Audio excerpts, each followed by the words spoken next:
Hi everyone, physiotherapy का एक important topic enzymes आज कवर करेंगे जो कि फाइनल एग्जामिनेशंस में बहुत वेटेज रखता है. We will start with the introduction और कंसेक्यूटिव वीडियो में आपको जो बाकी के टॉपिक्स हैं वो भी आपके सिलेबस के हिसाब से सारे मिलेंगे. तो चलिए शुरू करते हैं. So first of all we will start with what are enzymes. We know that enzymes are the catalyst, biological catalyst. Catalyst क्या करता है? किसी भी रेट की रिएक्शन को बढ़ाता है. What is catalyst doing? Catalyst is increasing the rate of reaction. Similarly, enzyme is also increasing the rate of reaction of biological reaction.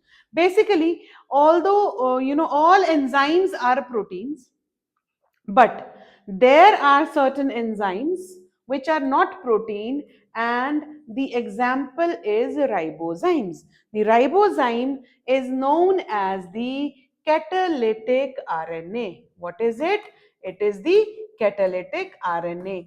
It is RNA, it is not a protein, and still it is doing the catalysis. Okay, so enzymes have a colloidal nature and are sensitive to heat. They are sensitive to heat because they are proteins. Protein is also sensitive to heat. Why protein is sensitive to heat? Let us take an example of egg. आप अंडा उबालते हैं, अंडा उबालने के बाद आप उसको फिर से कच्चे अंडे में चेंज नहीं कर सकते. Once it's boiled, the protein is denatured. Similarly, once the enzyme is heated, it is denatured. So whenever the storage of enzyme comes, we have to store the enzyme at very low temperatures. -80 पे भी store होता है enzymes. Okay, so they also shows high degree of specificity. They are going to show high degree of specificity for their substrates. That means one enzyme will bind to its substrate only, which we will see later on. Okay, so let us move on to the history. So in 1836, Berzelius introduced a term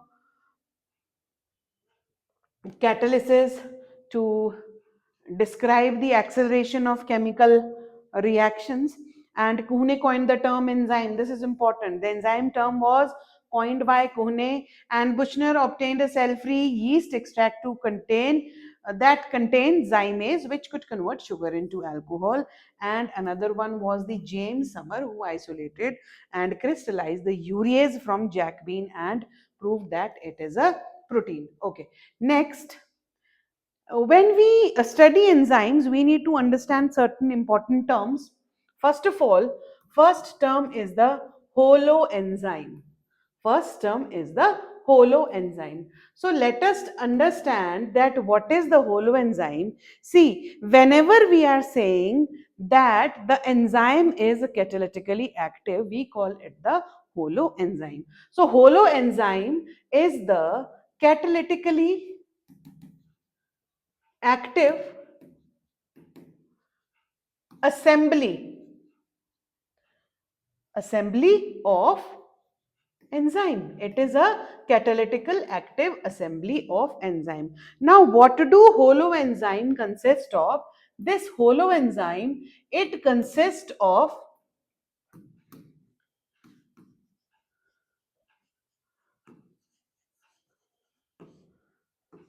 one protein part which is known as apoenzyme, and one non-protein part which is known as cofactor. So this holoenzyme, it will contain one protein part, that is apoenzyme. Now what is apoenzyme? Apoenzyme is the protein part of the enzyme. Without the cofactor, the protein part apoenzyme, it is not able to catalyze the reaction. Aajo, baith jao. It is not able to catalyze the reaction. Okay, come, sit. And cofactor. Now, what is cofactor?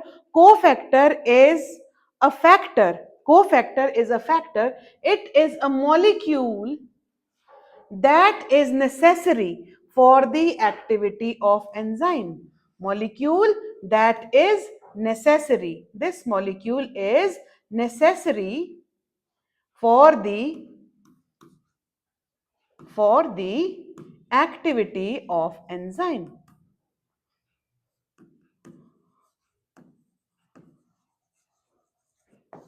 Okay, so let us dive deeper into the concept that cofactor is a molecule which was necessary for the activity of enzyme. Now, this cofactor, it can be organic and it can be inorganic. So firstly, cofactor is a non-protein part. It can be organic as well as it can be inorganic. Now, if it is the organic molecule, it is a derivative of vitamin.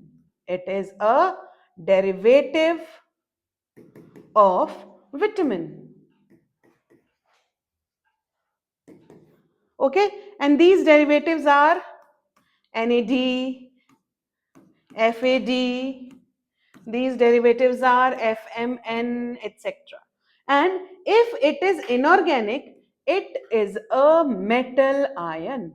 If it is inorganic, it is a metal ion. Metal ions such as magnesium metal ion. Okay, so this is the difference between a cofactor if it's organic. And also one thing more that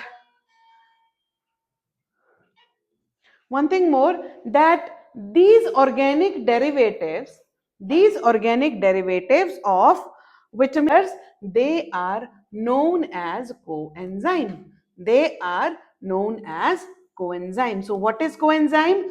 Coenzyme is the derivative of vitamin, but coenzyme itself is a cofactor. Moreover, when we say that this uh, cofactor,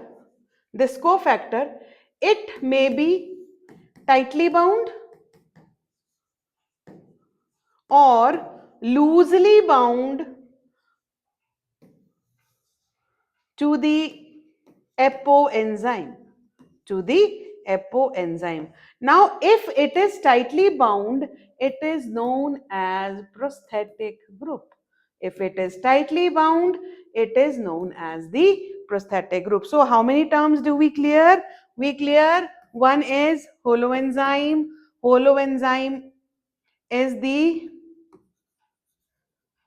another term is the cofactor. Another term is the prosthetic group. And another term is the coenzyme. So these are the important terminologies which we need to know, which we definitely need to know before proceeding with the enzyme. Okay. So now let's move on to the active site. What is active site? Active site is a cleft-like structure. It is a cleft-like structure which is often said that it is the substrate binding pocket, which we say that it is a substrate binding pocket. It is a pocket where the substrate is going to bind. It is a pocket where the substrate is going to bind, and this site is known as the active site. Okay, now we can see that we know that all enzymes are proteins. That means this is completely a proteinaceous assembly, but when a long polypeptide chain is folded into a 3D structure to make enzyme, there are many other clefts which are other than the active site. There are many other clefts which are other than the active site present on the surface of enzymes. And these clefts may be somewhere here, these clefts may be somewhere here, or behind the active site, on the posterior side of the active sites. So these clefts, they are known as allosteric sites. These clefts, they are known as allosteric sites. Okay, allosteric sites. Okay, now this active site, what it is doing, it is acting as the substrate binding pocket. It is acting as the substrate binding pocket. That means it is a cleft like structure where the substrate will come and fit into. Okay, so now the substrate, if I say that active site is a substrate binding pocket or a substrate binding cleft, then the substrate, it needs to be structurally similar. It needs to be structurally similar to the active site. Structurally similar to the active site. That means it needs to have certain structural resemblance to the active site. Now, one more thing, there is a site within the active site which is known as the catalytic site, so this active site and catalytic site are two different things. Okay, why they are two different things? Because catalytic site is the sequence of amino acid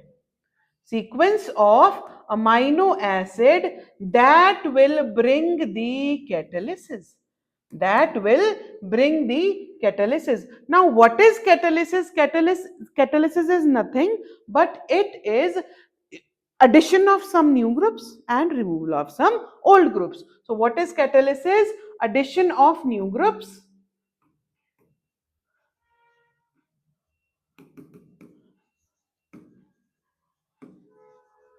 and removal of old. Why removal of old?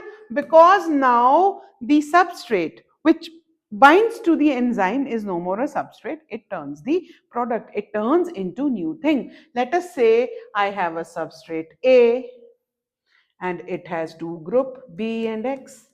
Let us say. Now when it binds to the enzyme, it forms enzyme A complex which has B and X groups. Now, when the product is formed A and B, and the X group eliminates. So now this product is a different thing. This product is no more the same substrate which previously was bound to the enzyme. So, catalytic site is the site where there are amino acids which will bring about the catalysis. But active site is the cleft-like structure which we say that it is a substrate binding pocket. So that's all for today. So in the upcoming class, we'll be covering the classification of enzymes. Stay tuned in. Thank you.